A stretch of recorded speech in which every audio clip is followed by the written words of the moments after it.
Right. And what schools did you go to coming up through uh, in Hampton County? What you go to grade school? Went to Ben Hazel Primary School, Hampton Elementary School, North District Middle School, Wade Hampton High School. And as you were growing up, what were your interests, Buster? Sports, playing sports, doing things outdoors, hunting, fishing. And was your father involved in those interests with you? Yes, sir. And was your mother also? Yes, sir. And in what way? Well, my father coached every little league team I played on up until I started playing for the schools in which had a coach. And what about Paul? What were his interests growing up? Paul's interests were outdoors mostly, hunting, fishing, playing around in the woods. Right. Did he also play sports at times? He did. Yeah, he played basketball and baseball. Did your dad coach him as well? He did. And would your parents attend all of your and Paul's sporting events as you're growing? Every game. And it was a rarity for them to miss one. And then if they had to, they would call and explain. And right. And at some point in time, did your parents buy this property off Moselle Road? yes, sir. Do you remember roughly when that was?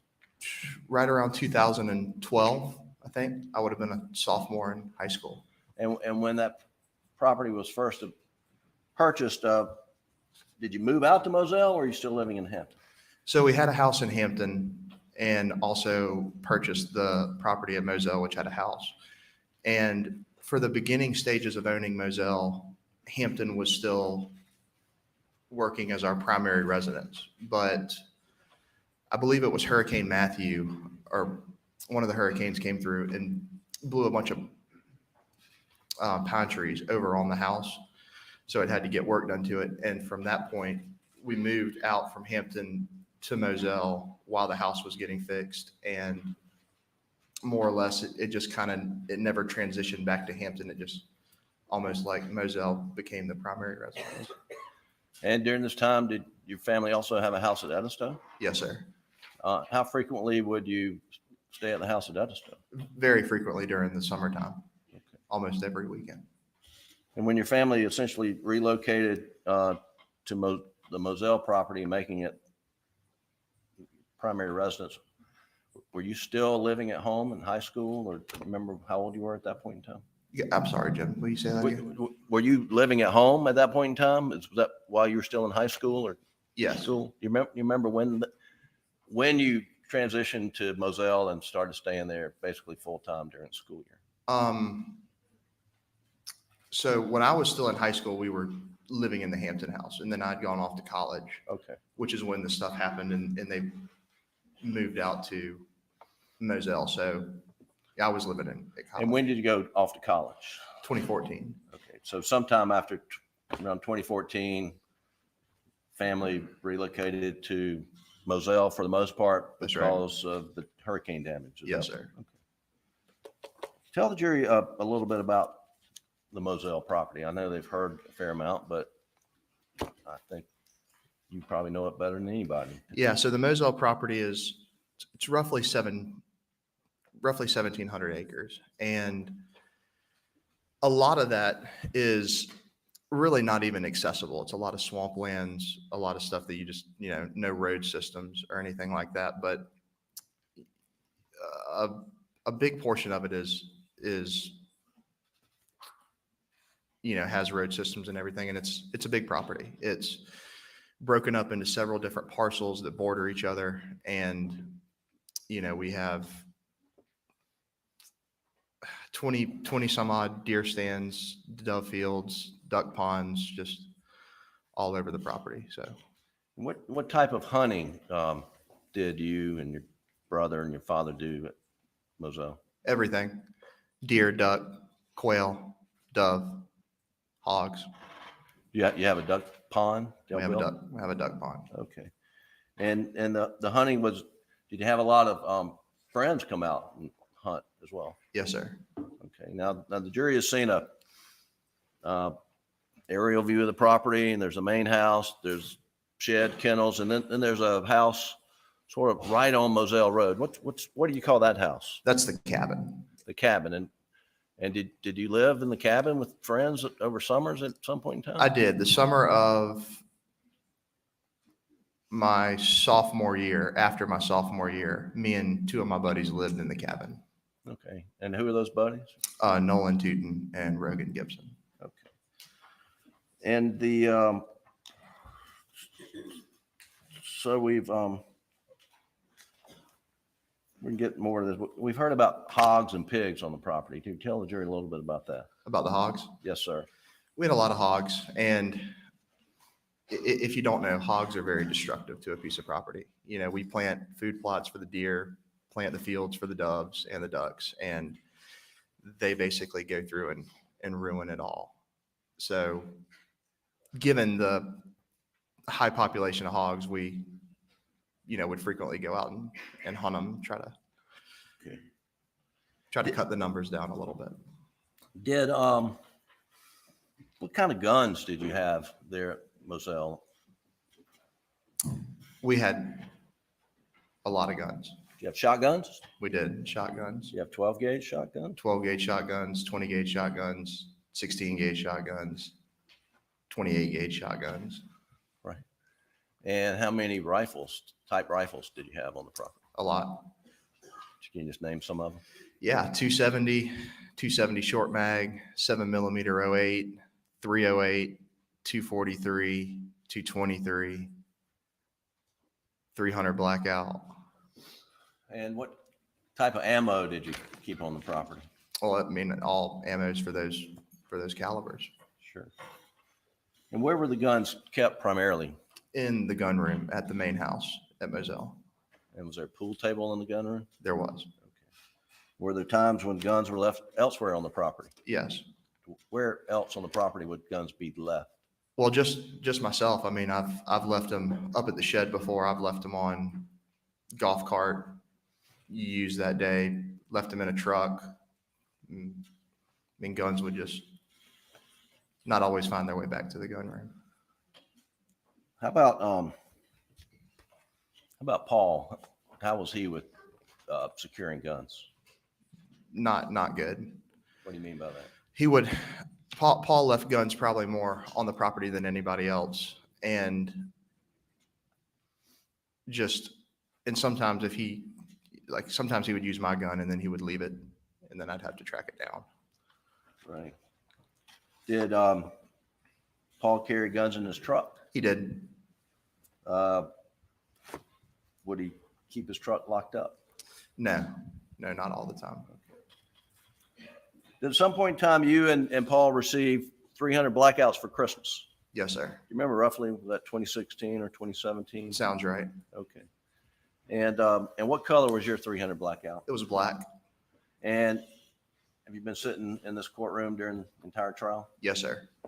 And the jury's seen a black 300 blackout. Is that yours? It is. That is my 300 blackout. Was that the one you got for Christmas? Yes, sir. And what color was Paul's? Paul's was black and tan.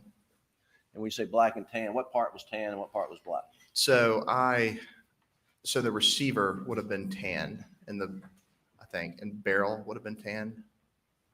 What part would have been black? Stock maybe. Okay. And so yours was all black, his was black and tan. That's right. What happened to his that he got for Christmas in 2016? His gun was apparently stolen, lost, taken. Yeah. How do you know that? That's just what Paul told me. What happened to your gun after Paul's was stolen? My gun became, what we would both use. And did that create some confrontation between you two at times? Yes, sir. And why? Well, kind of like I just touched on. So he would use it. He's not very good about putting it back where he found it. I leave it somewhere. I go back and, want to get it and it's not there. Did you notice, were you aware that Paul got a replacement at some point in time? No, sir. Well, you heard about that in the courtroom. Yes, sir. Trial. Okay.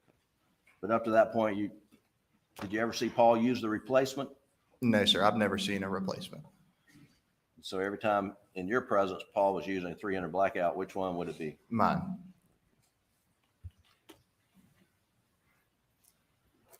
There's, I'm not going to pull these guns out, Buster, but there's been discussion and the jury has seen a 12 gauge Benelli with a Mojo sticker on it. Whose gun is that? That's mine. And what's Mojo? Mojo is a brand of decoy. It's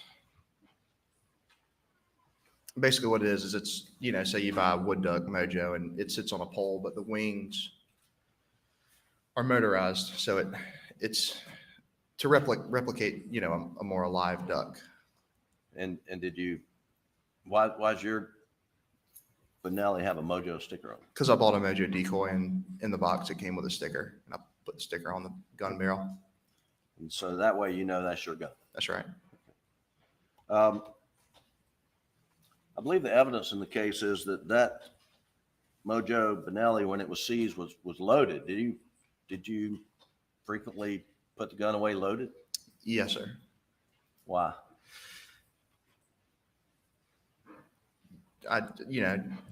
Knowing that I might need it again at any point, Okay. just, put it back on the shelf. I kept the safety on. Okay. And I think it was loaded with a 3-inch and a 3.5-inch turkey load. Do you remember that you would load that gun with a 3-inch and a 3.5-inch? Yes, sir. And why would you do that? I do that because when I go turkey hunting, the goal is to, get the turkey close to you and shoot it in the first try. But if I were to miss and the turkey goes running away and I try to shoot it again, I put a bigger shell, larger shell behind the smaller one for that purpose. Okay. And that's something you commonly did. Yes, sir. Did you ever load in a 12 gauge, 20 gauge, 28 gauge, a buckshot followed by a bird shot? No, sir. I've never done that. Have you ever known anybody to do that? No, sir. Do you know of any reason to do that? No, I can't think of any reason to do that. And specifically, have you ever loaded in any gun a buckshot followed by dry lock steel waterfowl pellet? I have not. You know anybody to do that? No, sir. You know any reason to do that? No, sir. Okay. And you ever seen any guns on your property loaded in that fashion? No, sir. Buckshot with some sort of bird shot right behind it? No, sir.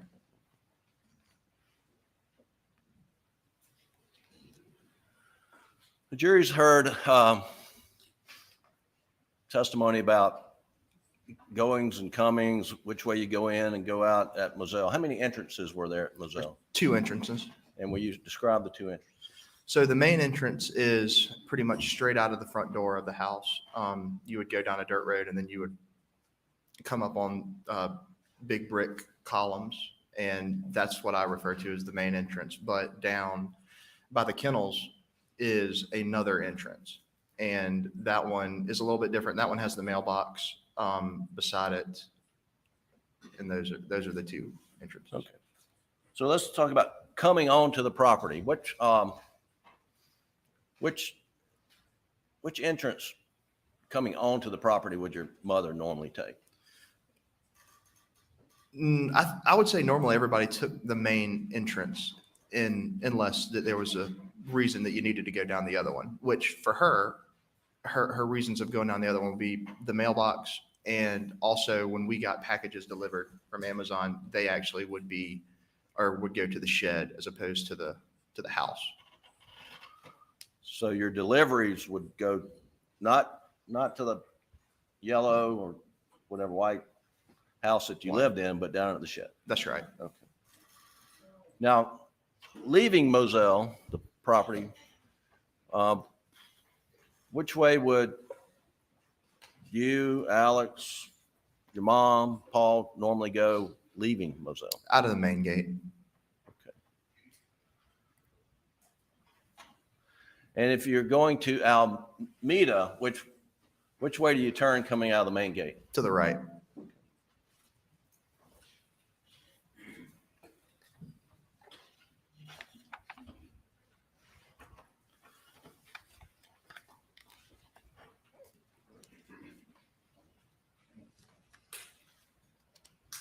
The, in 2020, 2021,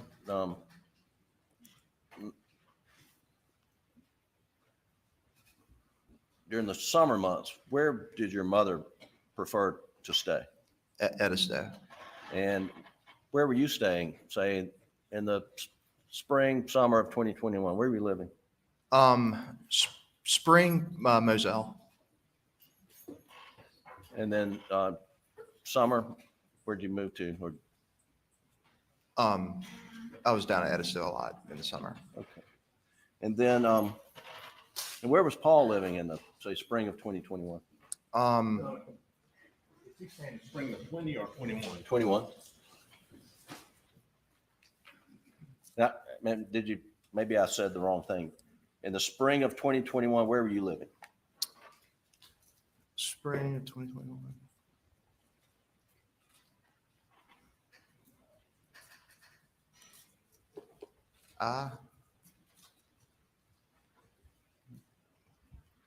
Did you have an apartment in Columbia? Yes, I did have an apartment in You Columbia. split time between Columbia and Moselle, Yes, sir. and you have a girlfriend? Yes, sir. Okay. And then in the summer of 2021, well, in June, where were you living? Between Columbia and between Rock Hill. Okay. And who lived in Rock Hill? My girlfriend's mom. And then in the spring up through June of 2021, where was Paul living? In Columbia. He had an apartment in Columbia. Yes, sir. And was he enrolled at University of South Carolina in the spring of 2021? Yes, sir. And then once school got out, you know where Paul relocated to? Anywhere? No, not exactly. I know that.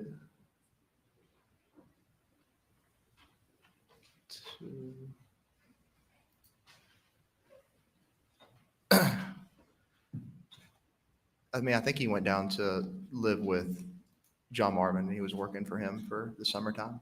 And who's John Marvin? My uncle. And what kind of business does John Marvin have? He has a rental business and he sells Kubota tractors. And where does he have store locations? One in Okatee, one in Hampton. And was Paul working at the Ogatee location? Yes. Just sort of backing up, did you and your dad and mother and brother Paul do a lot of things with your mother's family, the Brandstetters? Yes, sir. What type of things would y'all do? Well, we gather every holiday, and other than that, we would do trips together. We would go down to Key West, go over to my Aunt Mary and Uncle Bart's lake house, river house, just Right. stuff like that. Take trips, family trips. And I'm just going to pull up on the screen, Doug, Defendant's Exhibit 122, which is in evidence, Your Honor. And Buster, take a look on the screen, and I believe your Aunt Marion testified about this. Can you tell the jury what this photo is? This is a photo of me and my brother and my mom and my dad. And was this taken in, I think, May 21?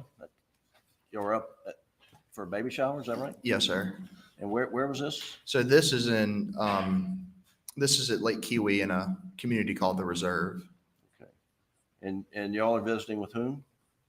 With my aunt and uncle, Aunt Mary and Uncle Bart, And for what purpose? for my oldest cousin's baby shower. All right. And was events like this unusual or No, fairly sir. frequent? They're common. And was your father close with Maggie's dad, your grandfather, Papa T, as it's been heard in this, it's been known in this courtroom? Yes, sir. He was. What kind of things would they do together? They would do a lot together. For a long time, my grandfather had a camping trip, and Papa T frequented the camping trip. He liked that. Dad and Papa T would go to Carolina sporting events together, play golf together. And did you spend a lot of time with your dad and your grandfather, Papa T? Yes, sir. You play golf with him? Yes, sir. We'll get to that a little bit. And let's talk about your dad's side of the family. Was it a close knit family? Yes, sir. Um, and your grandfather, your dad's father, his name was what? Handsome. Handsome. And that was a nickname, I think. Yes, sir. It's what grandchildren called him. Everybody- Well, it started as grandchildren called him, and then all of our friends started calling him that. But that was Randolph Murdoch. Yes, sir. And then your grandmother's name, Libby. Yes, sir. And they lived close by. Is that correct? That's right. Where do they live? Almeda. And in relation to, I guess, Hampton, where's Almeda? So straight down 278, like you're going to Yemassee. Okay. And how far away is it from, say, the law office of PMPED to your grandparents' house? Right. Roughly how far is that? 10 minutes. And how far of a drive would it have been from your house in Hampton, I mean, roughly the same. right? And you know roughly how far of a drive would have been from the house in Moselle? Probably more like 20. And 25 maybe. And did you and your mom and your dad and your brother Paul spend a lot of time with the Murdoch side of the family? Yes, sir. And what would y'all do together? Similar stuff, obviously gathering during the holidays, various things like that. We would take trips with that side of the family as well. You know, get out everybody, rent a big house, you know, meet up on the water on the weekends. Just a lot of stuff going on with that side of the family as well.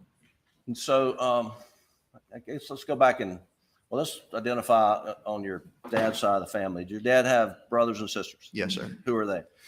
John Marvin, Randy, and Lynn. And then John Marvin, Randy, and Lynn had children, did they? Yes, sir. So he had a lot of cousins, Yes, sir. and the families would get together, those cousins and aunts and uncles. That's right. And was there property down on Chichessie that y'all would spend time at? Yes, sir. That was the family river house, Chichessie. And where's that located? So it's located in Okatee, Waters Avenue, off the Chichessie River. Right. It's pretty desolate. The in the spring, in May and June of 2021, what was your grandfather Handsome's health condition as you knew it?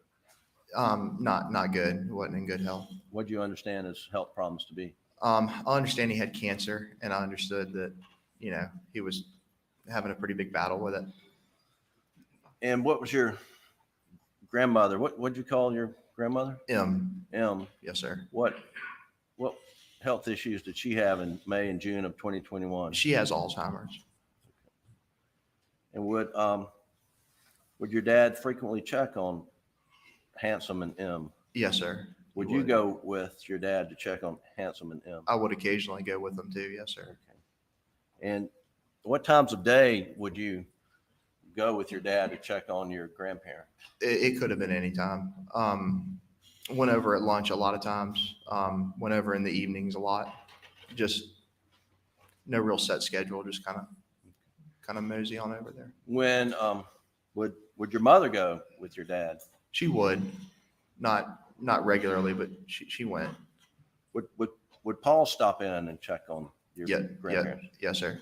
Was that fairly regularly for something Paul to do? to your Yeah, knowledge? Paul would do it regularly as well.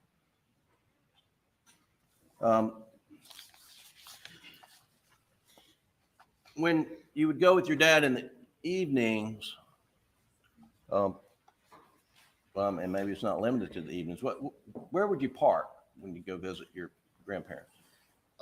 For the most part, just like a ordinary afternoon visit, parking, you know, the garage, the carport.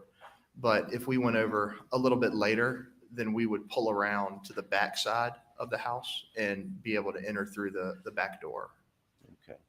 And what's at the back side of the house? So when you walk in the back side, it's like we call it a sunroom, but it's, you know, a dining table. It's got a TV in there. And then that is right next to the kitchen. And then if you're in the kitchen and you go to the right, then that's where my grandparents' room is. Doug, if you could pull up page 38 from State's Exhibit 524, please, that's in evidence.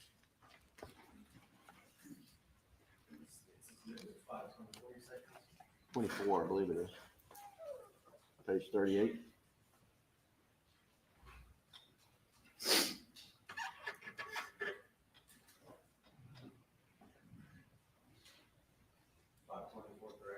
Yes. And that's page 38.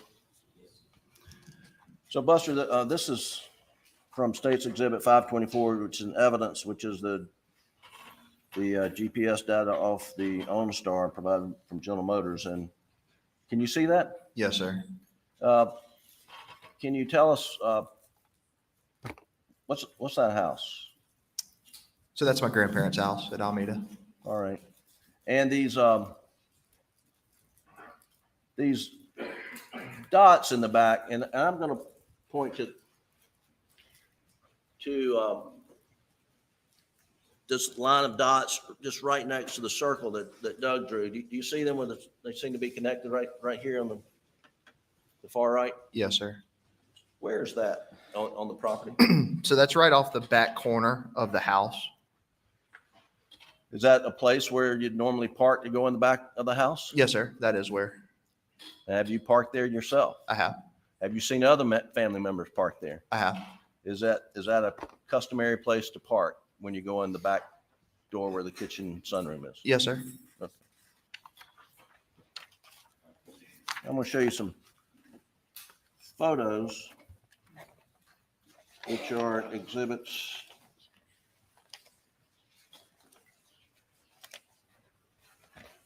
(130 to 136).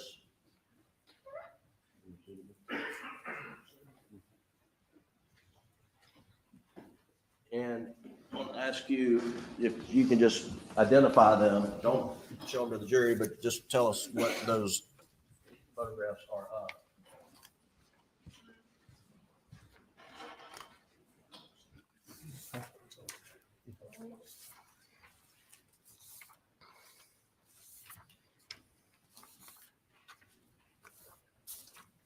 So these photos are of the area we're talking about, off the back corner of the house at Alameda.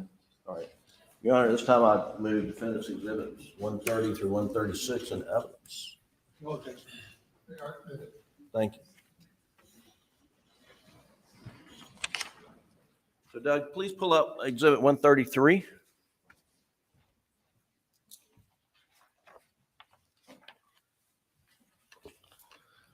And Buster, tell us what 133 is, please. Yeah, so this is the back door entrance to where I was just talking about, to enter into the sunroom, kitchen, into the kind of back quarters where my grandparents' bedrooms were. All right. And if you'll pull up 134, Doug, please.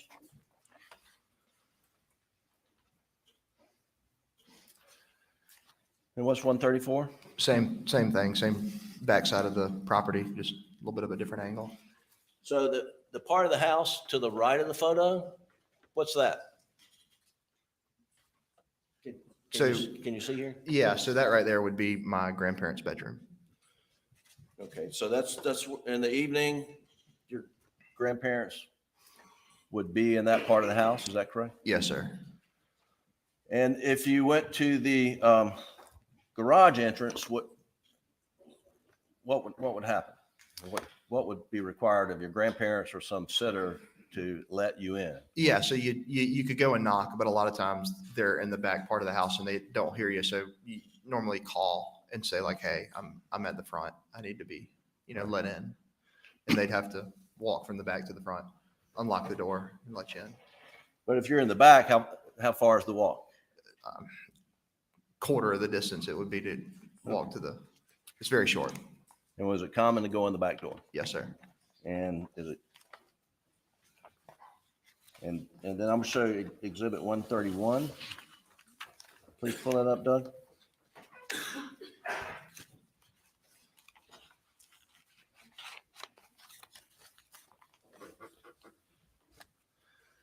So Your Honor, can you step down off the stand and point to the jury where?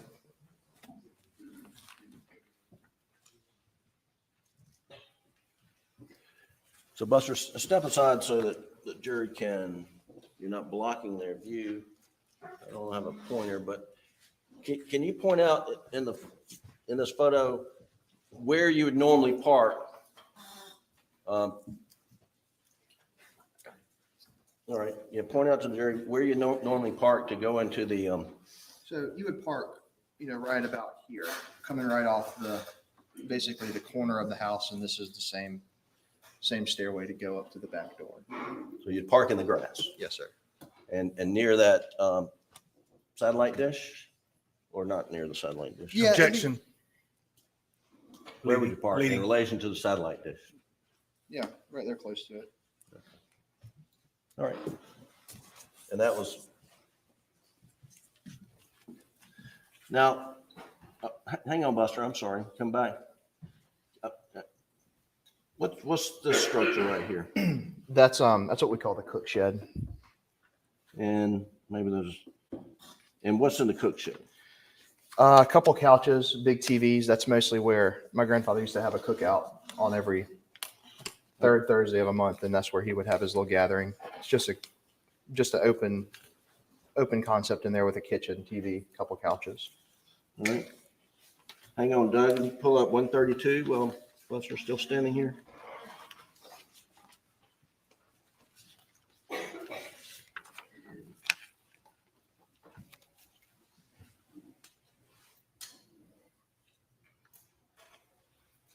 Buster, what's this structure to the right of as you're looking at the cookhouse? That's it's an old shed. Okay. Now, roughly, what's the distance between the cookhouse and the cook shed to where you'd normally park to go in the back door?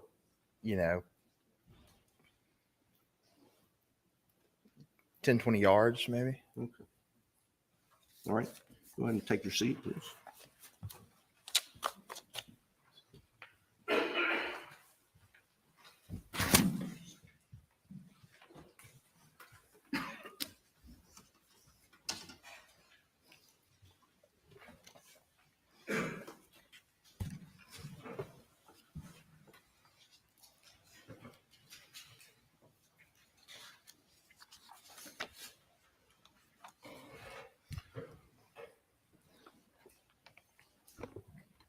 Buster, how often would you speak with your mom and dad on the telephone on a daily basis? Pretty much every day. Right. And would you be with your dad when he's talking to your mother? Yes, sir. I guess can you give the jury some sense of how frequently, as a family, y'all would engage in telephone conversations daily? Yeah, it was very frequent. I mean, I spoke to my mom every day, multiple times a day, and the like for my dad and for my brother too. And that's just me. And I know it's like they're all talking to each other too. Just a lot of conversating throughout the day over the telephones within the family. Okay. So Doug, I want to pull up State's Exhibit 520, which is in evidence, and this is the Rudovsky extended or extensive timeline, not the condensed version. State's 520, and if you'll go to page 14, please.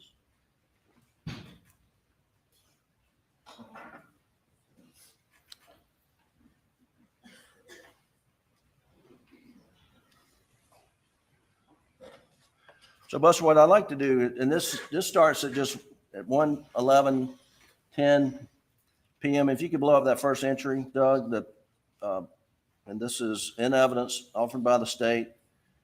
And I just want to go through some of these again.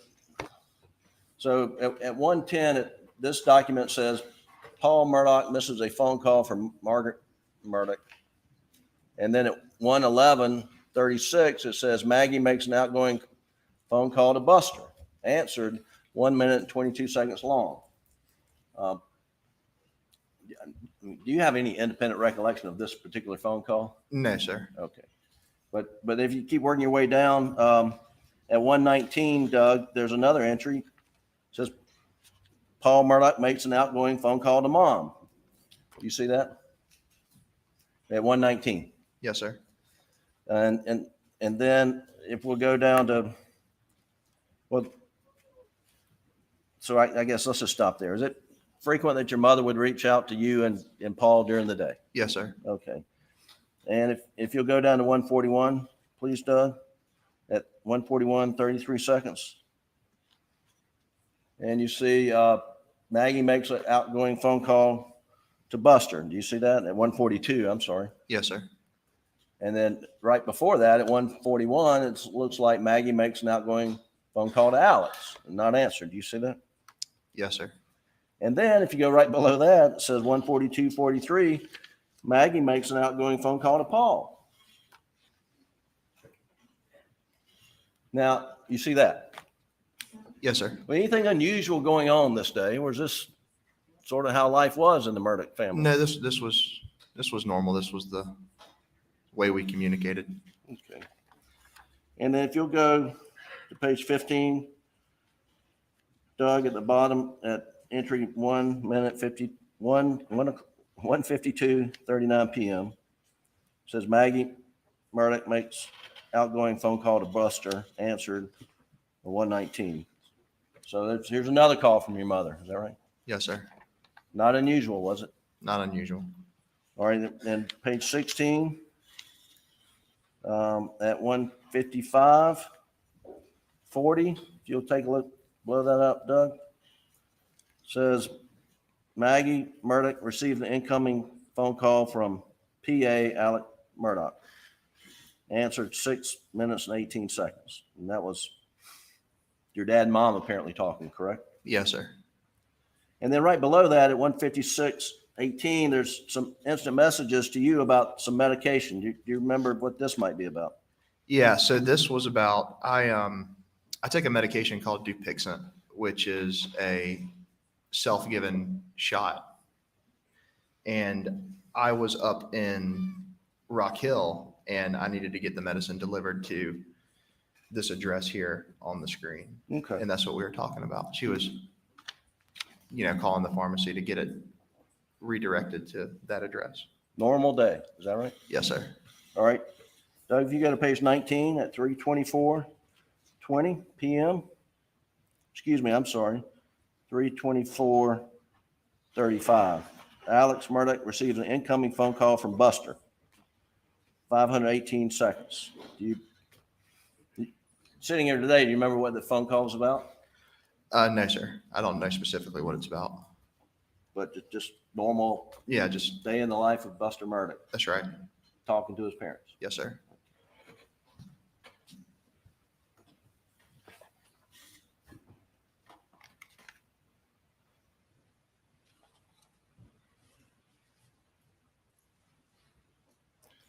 If you go to page 24, Doug.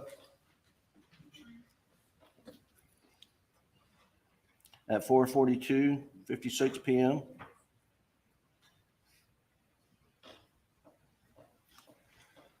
See, that looks like at 4:42, your mother's calling you again, right? Yes, sir. Anything unusual going on? No, sir.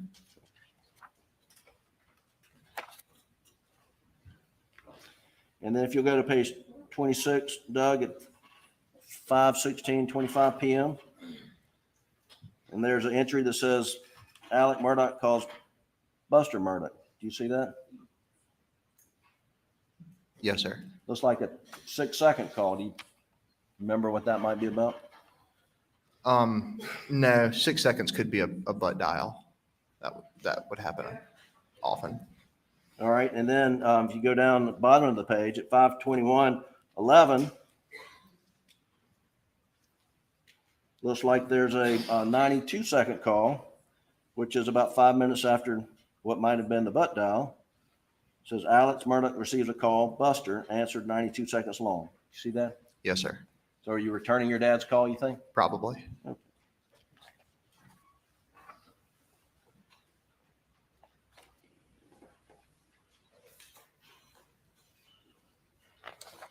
And I'll just carry through. If we'll, Doug, if you'll go to page 32 at 6:52:13 PM, please.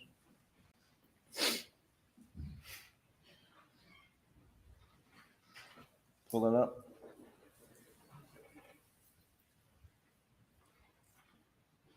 Thank you.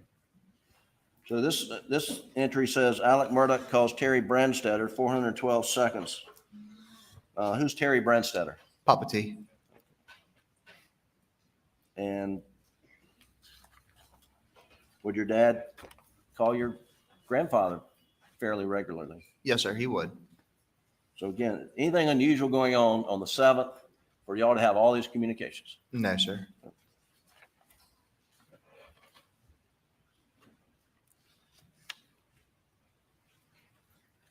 And then if we'll jump to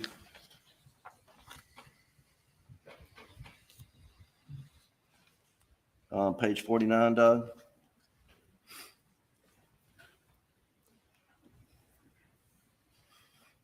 And if you go to 908:58.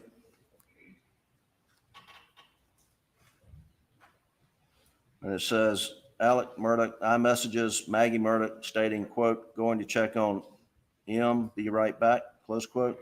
Now, who's M? My grandma. And this is at 908:58. And then at 9:10:47, there's an entry that says, Alec Murdoch calls Buster. And it says 60 seconds long. And that's at 9:10:47 PM on June 7th. Do you remember getting that phone call? Yes, sir. What did you talk about? What did you talk about? Basis for the objection. Reacting to hearsay. Pardon? I don't open the door to anything else. I was reacting to hearsay. I asked what the topic was, Your Honor. Objection's overruled. Yeah, don't say what your dad said. Just tell me what y'all talked about. Yeah, well, we just talked about like, hey, how you doing? And then he said that he was going out to. What? Hang on. Okay. I mean, I thought he didn't want to hear hearsay, but I'm sorry, Your Honor. Go ahead. And he was just letting me know that he was going out to Alameda to check on them. Okay. And was this a unusual conversation you had with him? No, sir. What was his demeanor in the conversation? Normal?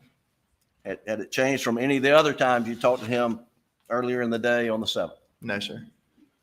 And would he on occasion call you when he was going to check on his mother, M? He would. Yes, sir. Was that an unusual occurrence? No, probably one of the more regular occurrences. We all usually would make phone calls like riding in a car. So when he was riding over, it's very common for him to call. You take that down, Doug.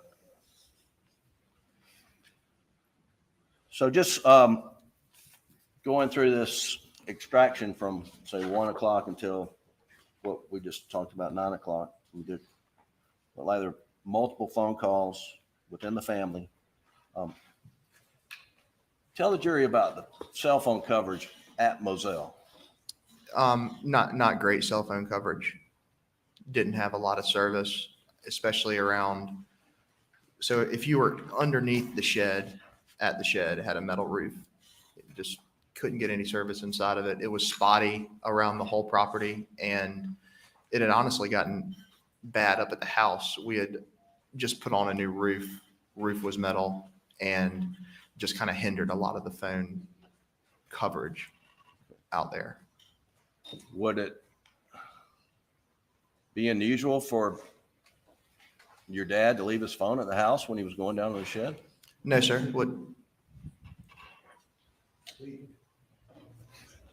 Can't lead the witness. No, sir. Would not be unusual. Okay, well, did your dad always have his phone with him when he was on the property at Moselle? Not all the time. Did your brother always have the phone on him when he was at the property at Moselle? Not always on him. He would have it near him, but he's out there working on stuff and didn't always have his phone just in his hand or in his pockets or anything like that. Did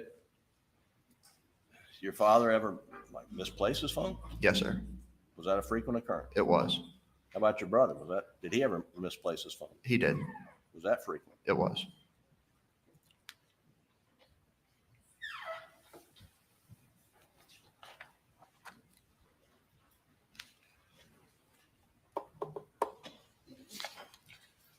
Now, there's been some testimony about Bubba. Yes, sir. Who's Bubba? Bubba was our dog. What kind of dog was Bubba? He's a yellow lab. And was he difficult to control? He could be, but for the most part, no. He would listen to Dad more than anybody else. But also, we had a gun dog shot collar that we would put on him sometimes, and when he had that on, he was Okay. on his P's and Q's. The switching gears, another topic. When your dad, well, let me just put it like this: how frequently would your dad take a shower or bath? He could take him a lot, and working out there, if he goes outside and sweats a lot, comes back in and takes a shower. Was that normal routine for him? It was.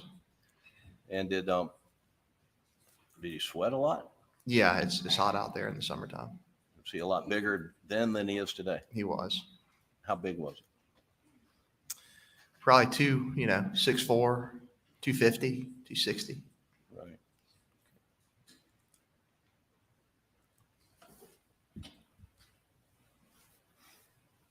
Alan, excuse me, Buster, were you aware that your dad had a opioid addiction? A little bit. I knew a little bit about the usage of pills. What did you know about it?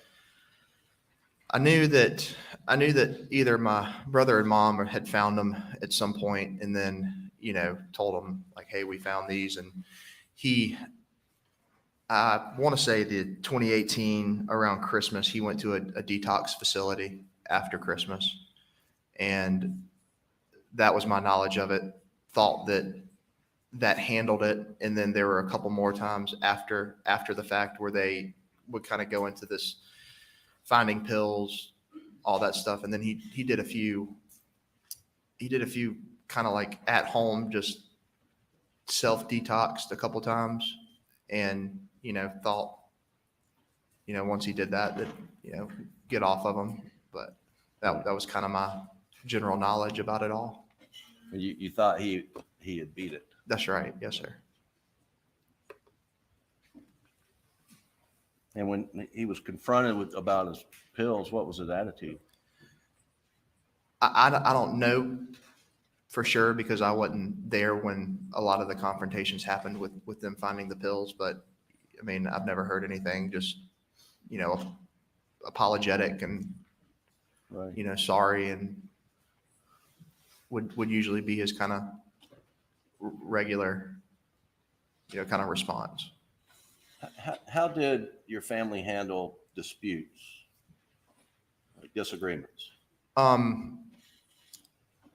Pretty, I mean, like adults, pretty civilly, talked about it, stuff like that. I mean, and it just depends on the dispute too. Like, Right. like I was a kid, I get spanked, stuff like that. Once It's not you're, really a disagreement. That's just once you're a teenager and college age, right. any reprimand or disputes you've gotten into with your father, was it all civil? Yeah, definitely civil. Did your father show patience with you and your brother? Yes, sir. He would. Was there ever any violence in the family? No, sir.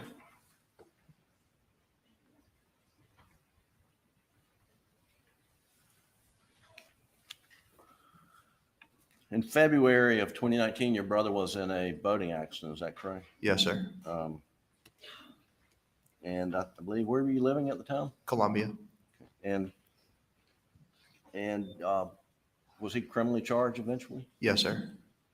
And what type of reaction was there to his involvement in the boating accident and his criminal charges sort of in the community in Hampton? I would say a negative reaction in the community. The media spike kind of got going after it. There was a lot of articles in the media about, our family and stuff like that. And to your knowledge, was Paul being threatened or bullied on social media or anything like that? Yeah, he was definitely being bullied or on social media. Just people sending random messages, and I would talk to him. I know a lot of times he'd be walking down the sidewalk and, a car comes by and they would yell some stuff at him. I knew he would go out, in a bar and, there's somebody that wants to talk about it and, make a scuff about it, whatnot. Right. The, what was,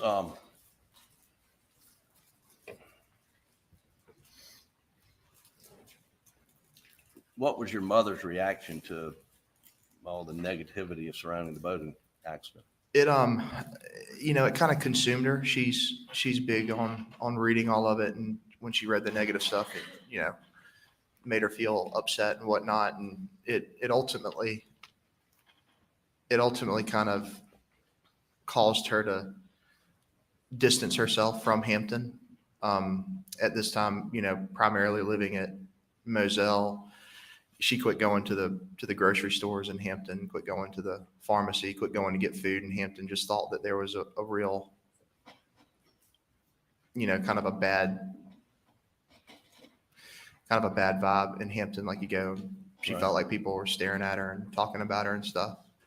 Where would she do her shopping? She moved over to Waldoboro and started going over that way. Were you sued in the boating accident? Yes, sir. No response.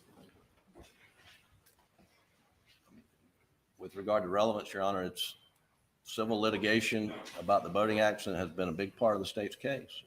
He's a party to the litigation. Overrule the objection. Were you sued? Yes, sir. Was your dad sued? He was. Was your mother sued? Her estate became sued. But before she was murdered, had she been sued? I don't know. I can't remember. Okay. Maybe. And do you know if Paul had been sued? No, I don't know that he had been sued. Okay. What was your mother anxious about the civil lawsuit? Yes, sir. What was her biggest concern? I would say her biggest concern was reading articles after, Mark Tinsley had made a statement about how much money he was wanting to collect in the civil lawsuits. And I think it was to the tune of like $40 million or something like that. He was trying to get, and that made her anxious.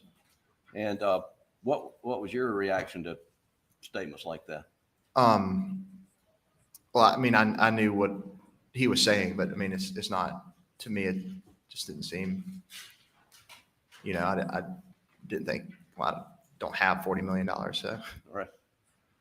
And was your dad anxious about the lawsuit, to your knowledge? Didn't appear to be overly anxious about it. What took priority, the criminal case against Paul or the civil case? The criminal case. Right. And did the family support Paul in the criminal matter? Yes, sir. And what do you mean by that? I mean, that supported him in his criminal case because, amongst the family, none of us thought that he was driving the boat. We thought he'd been. At the time of the accident? That's correct.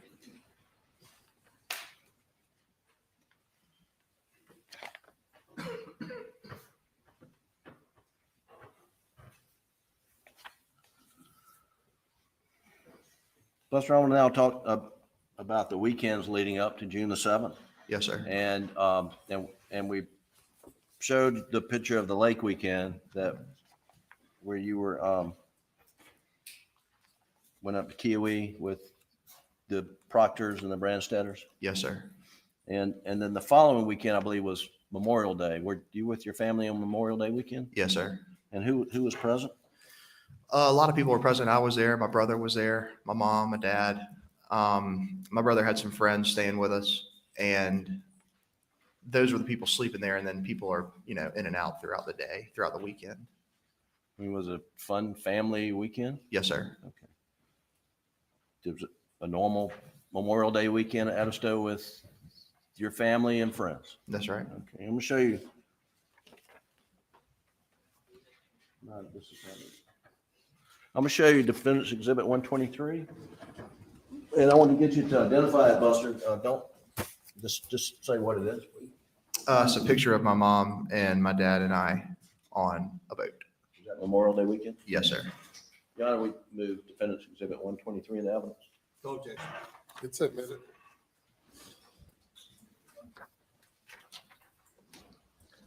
Is this the photo, Buster? Yes, sir. And then I believe this same weekend there was a birthday party or cookout. Is that right? Yes, sir.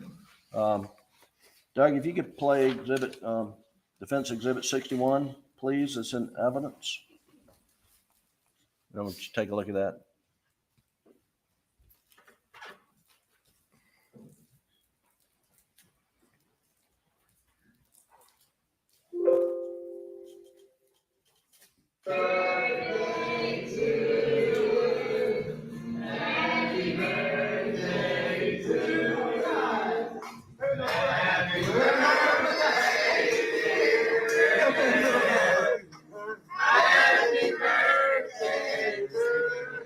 Thank y'all so much.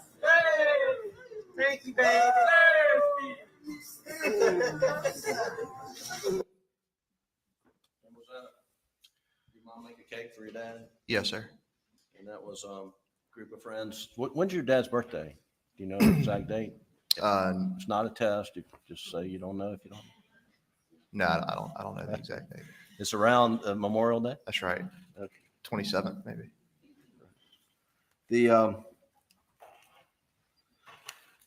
Then the following weekend there was a baseball tournament in Columbia, correct? Yep. Yes, sir. Tell the jury about that weekend. What happened there? That was the weekend. South Carolina was hosting a regional baseball tournament, and me, my mom, my dad, and my girlfriend went to the baseball games. And where was the game? Columbia And it was a super regional or regional. a regional? Yes, sir. And what days that weekend did you go to the game? Saturday and Sunday. Did your mom and dad stay in Columbia that weekend? They did. Or they stayed on Saturday night? Yes, sir. And did y'all tailgate with them on Saturday or Sunday? Yes, sir. We did.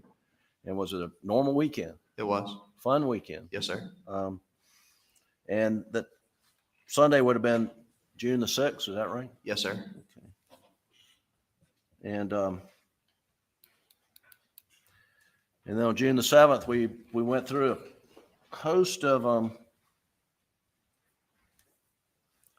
number of telephone calls with you and your dad and mom leading up to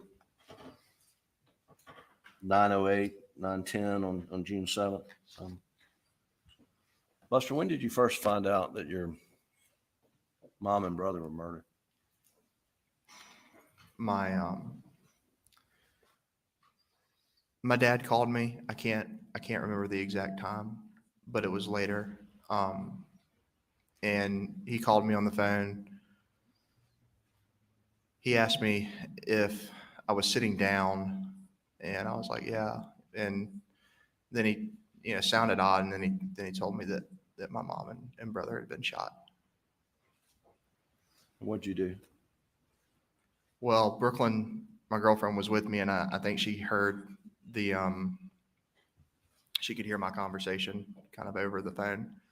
And so she just started packing stuff, and I kind of just sat there for a minute. And I was in shock. But eventually we got our stuff together and drove down to Moselle. Do you remember what time you got to Moselle? It was early in the morning, late in the morning. You know, if we left around 10:30, 11, got there sometime probably around 2 o'clock in the morning. And when you got there, did you see your dad? Yes, sir. What kind of condition was he in? What was his demeanor? Yeah, his demeanor was, I mean, he was destroyed. He was heartbroken. I walked in the door and saw him and gave him a hug and just broken down. Could he speak? Not really. Was he crying? Yes, sir. Who else was in the house? Do you remember? Yeah. My girlfriend Brooklyn and I got there. Out in the driveway, my Uncle Randy and Uncle John were out there. Chris Wilson and Corey Fleming had just gotten there. They had pulled in behind us. And when I walked in, several of the partners were there. Ronnie Crosby was there. Lee Cope was there. Mark Ball was there. Austin Crosby was there. William Barnes. My buddy Nolan was there. And I'm sure I'm leaving some out, but that's Sure. what I remember. And do you remember how long you stayed there? Stayed there several hours, probably 3 or 4 hours till about 4 or 5 o'clock in the morning. And where did you go? And then we left Moselle and we went to Alameda. When you say we, who are you talking about? My girlfriend, my dad, and my Uncle John. I know this seems kind of trivial, but what was your dad wearing when you first saw him? Shorts, t-shirt. And did you help him pack? I did, yes, sir. What did you do to help him pack? Got his bag and went into the closet, grabbed some t-shirts, grabbed some shorts, grabbed toilet kit, put it in the bag and left. Why were you doing the packing? Just trying to help him. He was so upset. We were all upset, but just trying to expedite the process of getting to Alameda. When you went in to pack your dad, was there a t-shirt laying on the floor? I couldn't remember. Did you get shirts from above the, I don't, where did you get the t-shirts from? Got them from the closet, and there's like wooden shelves up on the wall, and I was getting the t-shirts from there. Were there a lot of t-shirts on the shelf? Yes, sir. Do you know whether or not one of the t-shirts fell on the floor when you were packing? I don't know whether one of them fell on the floor or not, but I mean, certainly could have happened.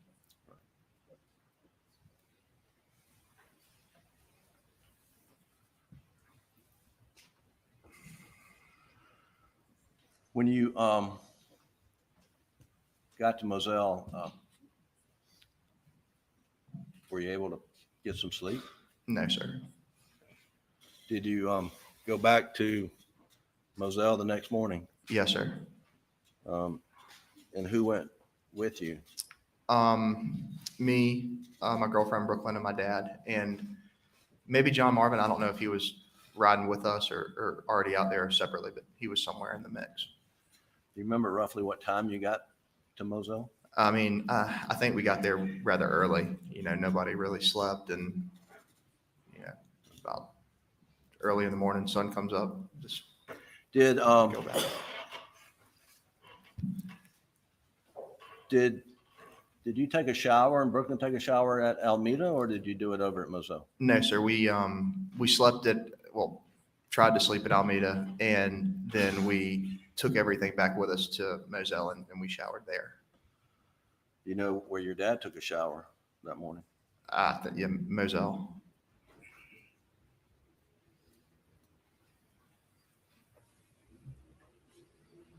And when you went back over in the morning, do you know what your dad was wearing? When you were traveling from Alameda back? No, not to- specifically, but I know that, you know, I know what I packed, so it could have been any of that. It's just athletic shorts and t-shirts and stuff.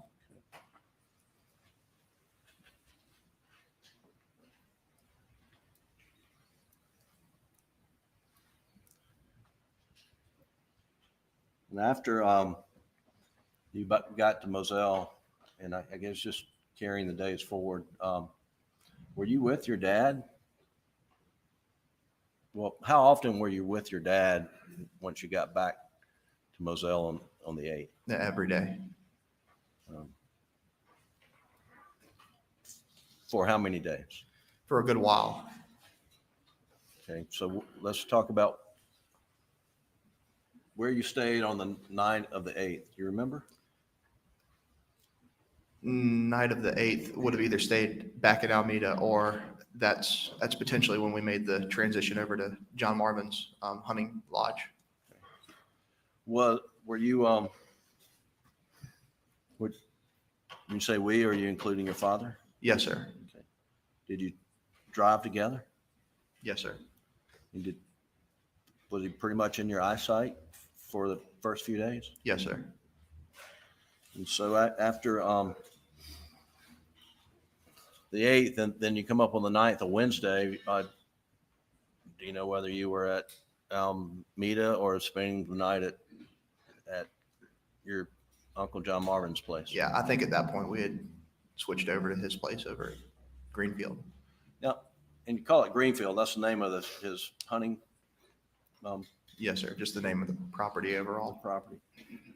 Now, how far is it from Alameda? To Greenfield, Yeah, couple minutes. I mean, not close very. by. Close by. Yeah, right down the road.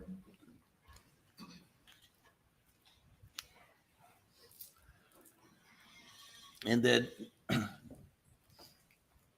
and do you remember how long you stayed at Greenfield with your dad? Yeah, I mean, several days. And, you know, I think anywhere from the 9th to the, you know, probably that rest of that week through that weekend. Yeah, on Thursday, June 10th, what happened? Grandfather died. So the family was together and stayed together? Yes, sir.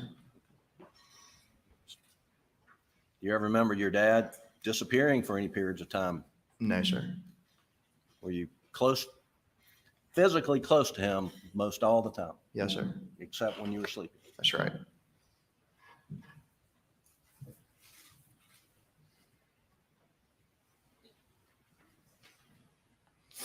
And I believe the funeral for your mom and brother memorial service was on that Saturday. Yes, sir. And then that Sunday was a funeral for your grandfather. I'm Grandfather. sorry. Yes, sir. And at some point in time, you went did you go to Somerville at some point in time? Yes, sir. Do you remember when you went to Somerville? Right, you know, beginning of that next week. Okay. I'm going to show you what I marked as Defendant's Exhibit 129 and ask you.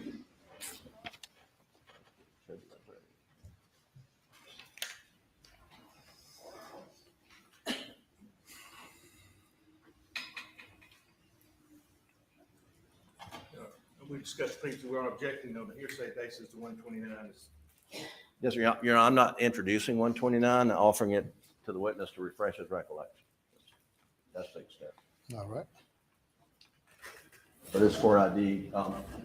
Buster, I don't want you to publish that, but I want you to, I want to ask you if that Defendant's Exhibit 129 marked for identification purposes refreshes your recollection as to when you left to go to Somerville. Yes, sir. Tell the jury, what is that? What's that document you have in your hand? It's a text thread between my girlfriend and I. And does it have, so based on that text communication between you and your girlfriend, it refreshes your recollection. When did you leave to go to Somerville? June 14th. And looking through there, refreshing your recollection, how long did you stay in Somerville? Stayed in Somerville until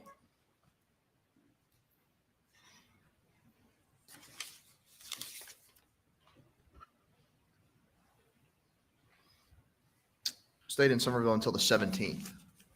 And then what do you remember doing after you left Somerville? On the 17th, we left Somerville to go to Lake Kiwi. And so when you were in Somerville from the 14th to the 17th, who were you staying with? Staying with my grandparents.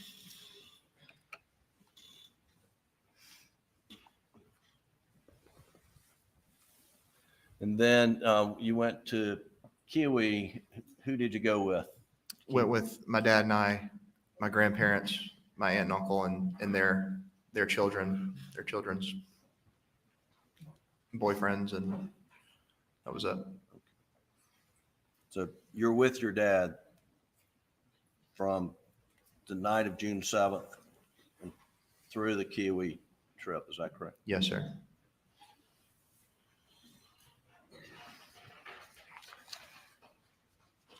And you remember what you did after the Lake Kiwi trip? No. At some point in time, you decide, I've got to go back to Rock Hill. Yeah. Yes, sir. Remember roughly when that was? No, I mean, I think it was sometime following all this, but I can't tell you exactly when I went back to work. When you decided to go back to Rock Hill, you had a job in Charlotte, is that right? Yes, sir. Did you have any discussions with your father about your personal safety? Yes, sir. Did he make any offers to you? He did. What offers did he make to you? He offered me to, Basis for the objection. Hearsay, self-serving hearsay. Response. An offer is not hearsay. It's an offer. The objection is sustained. Did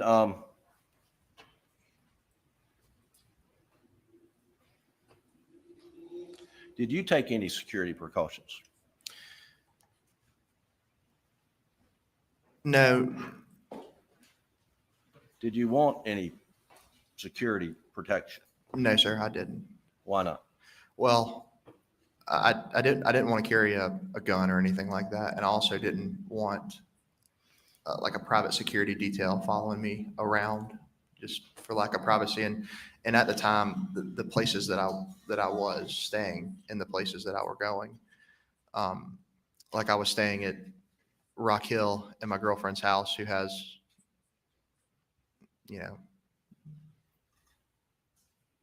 alarm systems and security cameras and whatnot. And then other than that, I'm staying in hotels, which, I just felt.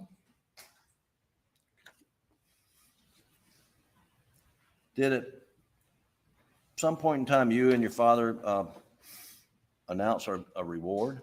Yes, sir. I'm going to show you what it marks as Defendant's Exhibit 126 and ask if you identify this. If you can identify this. Yeah, yes, sir. This is the reward. It's a news release up about the reward. Yes, sir. Your Honor, we've moved Defendant's Exhibit 126 to the evidence at this time. No objection. Submitted without objection. Can you pull it up, Doug?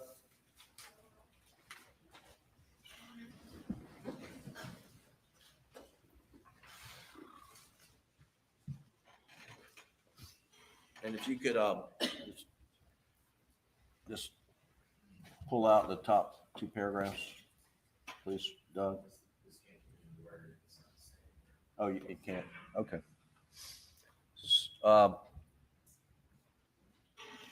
Did you work on this language with your dad? Yes, sir. Can you read to the jury the first two paragraphs, please, beginning with Alex and Buster Murdoch? Yes, sir. Alec and Buster Murdoch announced today a reward of $100,000 for information leading to the arrest and conviction of the person or persons who brutally murdered Paul and Maggie on June 7th, 2021. I want to thank everyone for the incredible love and support that we have received over the last few weeks. Now is the time to bring justice for Maggie and Paul. Buster and I, along with Maggie's mother, father, and our entire family, ask that anyone with helpful information immediately call the SLED tip line or Crime Stoppers. Thank you. Now, there's in the body of this, there's a expiration date on this reward. What's your understanding of the purpose of having an expiration date? I'm not real sure. Well, you see it says to be eligible, the person claiming the reward must submit the tip to SLED or Crime Stoppers by September 31, 2021. Yes, sir. Okay.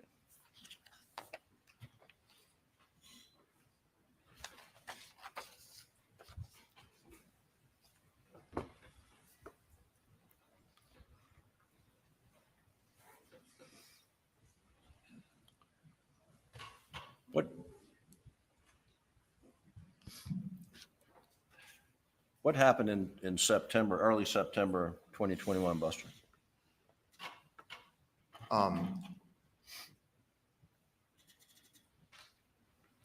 Talking about the, Yeah, do you remember your dad Yes, going off sir. to detox, road shot shooting? yes, sir.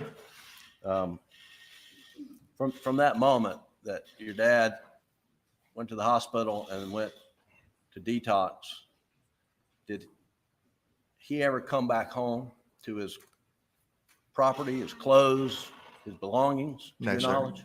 No, sir. There's been some questions about whereabouts are Alex's clothes. Can you tell the jury before he went off to detox where his clothes were? How many different locations he had clothes?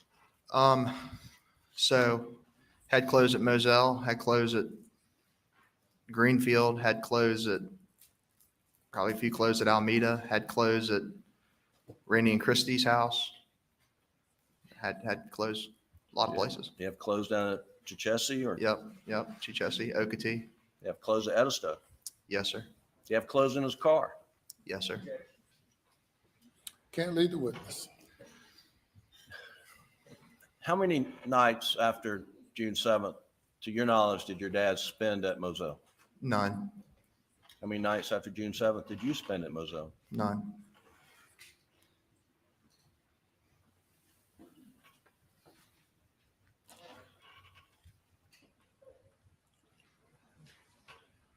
I'm gonna, Doug, you have the Snapchat video? Can you pull that up, please? Of the tree. Your Honor, this is the Snapchat video that's in evidence. I'll get the exhibit number for the record shortly.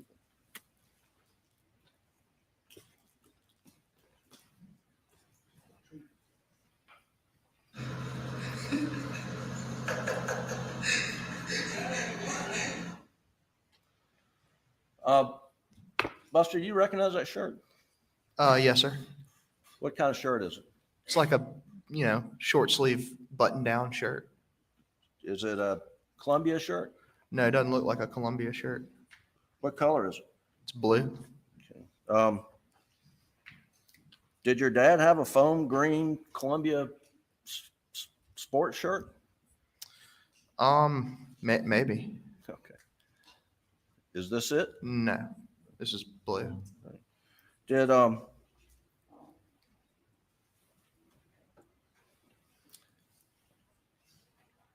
do you know if your dad ever ordered any Vinnie Vine, or I don't know? Did he order clothes after your mother and brother's murders? Maybe he ordered clothes, but he doesn't wear a lot of Vineyard Vines. Okay. Have you ever seen him buy Vineyard Vine? No, sir.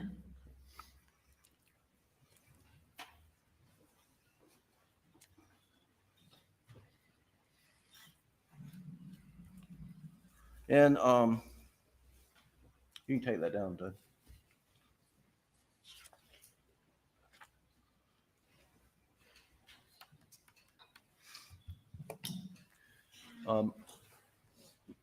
sometime in August, did you go with your dad where you played in the golf tournament? Yes, sir. I played in a golf tournament, and he came and wanted to watch us play in it. And what kind of golf tournament? It's a golf tournament that a buddy of mine puts on in Somerville every year.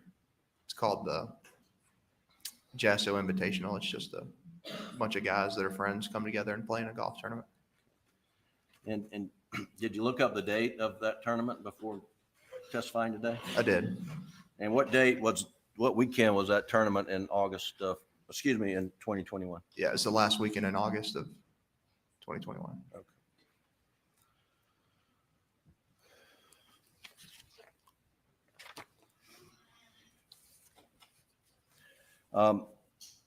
Do you know if you were in was there a house that Johnny Parker had that your dad kept stuff in? Yes, sir. There's a small house in between Johnny Parker's house and my Uncle Randy's house. I think Mr. Johnny built it for his mom or mother-in-law or something when she was sick. But yeah, there's a little 2-bedroom house right there. And did your dad stay there? He did. I don't know if we mentioned that as one of the places where there was clothing. Yeah, that'd be one.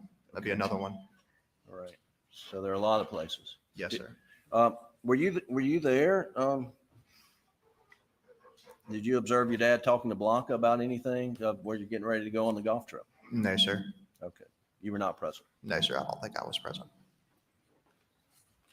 Did you go in any other golfing outings in August with your dad, to your knowledge? Yes.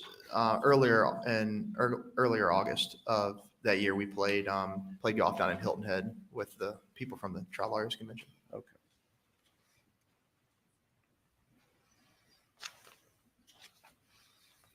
Now have you been sitting in this courtroom since day one? Yes, sir. Once the trial started? Every day. And were you here when a video was played of an interview with your dad on June 10th? Yes, sir. And there was a question about whether your dad said, "I did him so bad," or "they did him so bad." Do you remember that? Yes, sir. Do you recognize your dad's voice? I do. If you listen to it, would you be able to tell the jury whether it's I or they? Yes, sir. Your Honor, I'd like to pull up Exhibit 153, the clip. Sitting there talking today is so. It was so bad. So bad. What'd your dad say? Said they did him so bad. Is that the first time you'd heard him say they did him so bad? No, sir. When was the first time you heard him say they did him so bad? First time I heard him say that was the night that I went down to Moselle, the night of June the 7th. Did he say that more than one time? He did. 1 second, Your Honor. Let me check to see what I left out.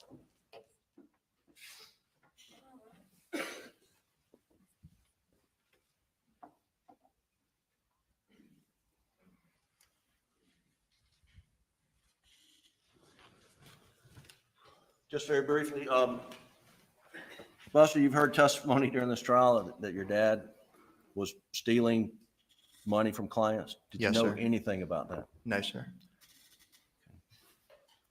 And just lastly, roughly how long would it take to clean a dog run down at the kennels? 2 dog runs, for example. Roughly, I'd say 10 minutes or so. And what do you have to do? You got to get the hose, turn the hose on, spray out the dog kennels. You got to, put the bed on top of the wooden box so the bed's not wet. Now, what are you spraying? Dog manure? Yeah, spraying, dog poop. And it spreads out and you've got to, That's right. Yeah, you got to spray it, make sure it's all out of there, spray it to the back.